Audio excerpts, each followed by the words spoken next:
Hello bachcho, let's read the question. Assertion is saying all proteinaceous enzymes have a three-dimensional structure and reason is saying the secondary structure of protein is according to amino acid present inside the polypeptide. In this question, the key concept is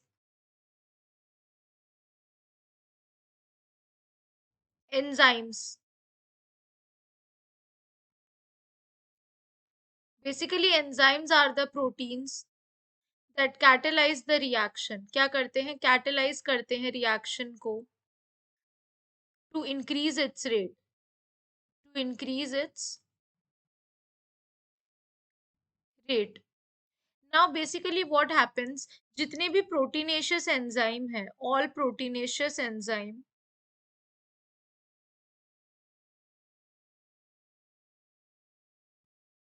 इन सबका three dimensional structure यानी 3D structure होता है, which helps in easy binding of cofactor, which helps in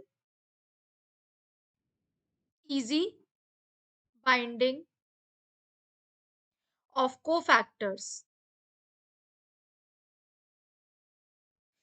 which makes the enzyme more biologically active. इससे क्या होता है, enzyme biologically और ज्यादा एक्टिव हो जाता है. ठीक है. नाउ बेसिकली तो हमारा इसके अकॉर्डिंग जो फर्स्ट स्टेटमेंट है that all proteinaceous enzymes have a three dimensional structure, ये सही है.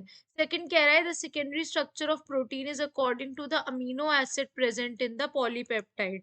तो बेसिकली द सेकेंडरी स्ट्रक्चर जो होता है प्रोटीन का वो डिपेंड करता है according to the amino acid. कौन सा अमीनो एसिड उस पॉलीपेप्टाइड के अंदर पाया जा रहा है इस बात पे डिपेंड करता है. लाइक जो अल्फा हेलिक्स स्ट्रक्चर होता है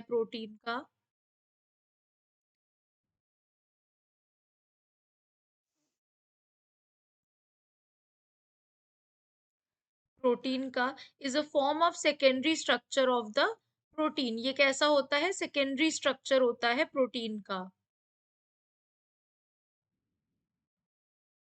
It is formed due to formation of hydrogen bond between the backbone amide and carbonyl group. ये किसके उससे बनता है बॉन्ड के हेल्प उस फॉर्म ये बनता है हाइड्रोजन बॉन्ड की वजह से, क्योंकि हाइड्रोजन बॉन्ड बनता है बिटवीन द अमाइड और कार्बोनिल ग्रुप. इसी वजह से क्या स्ट्रक्चर बन जाता है, सेकेंडरी स्ट्रक्चर बन जाता है प्रोटीन का. नाउ द हाइड्रोजन बॉन्ड्स जो होते हैं ये लिंक्ड होते हैं between N and N H group of one amino residue with a, यानी कि यहाँ पर ये कहा जा रहा है कि जो हमारे हाइड्रोजन बॉन्ड लिंकेजेस होते हैं,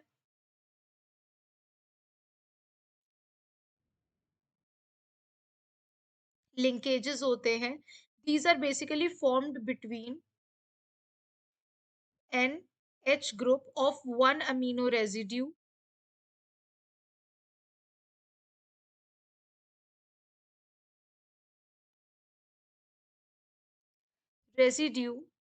with carbonyl group of another amino acid.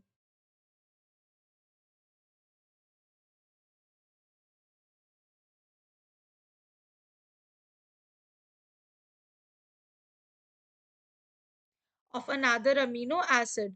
So we can say and we can see in this example that हमारा B भी कैसा है, बिल्कुल करेक्ट है, क्योंकि according to the amino acid ही वो बन रहा है secondary structure like in alpha helix structure. तो we can say that both the statement are correct but दोनों का आपस में कोई लिंक नहीं है. दैट इज कि ए एंड बी दोनों करेक्ट है लेकिन आर उसका करेक्ट एक्सप्लेनेशन नहीं है. Therefore option B is the right answer. Hence B is correct. Hope you guys understand. Thank you.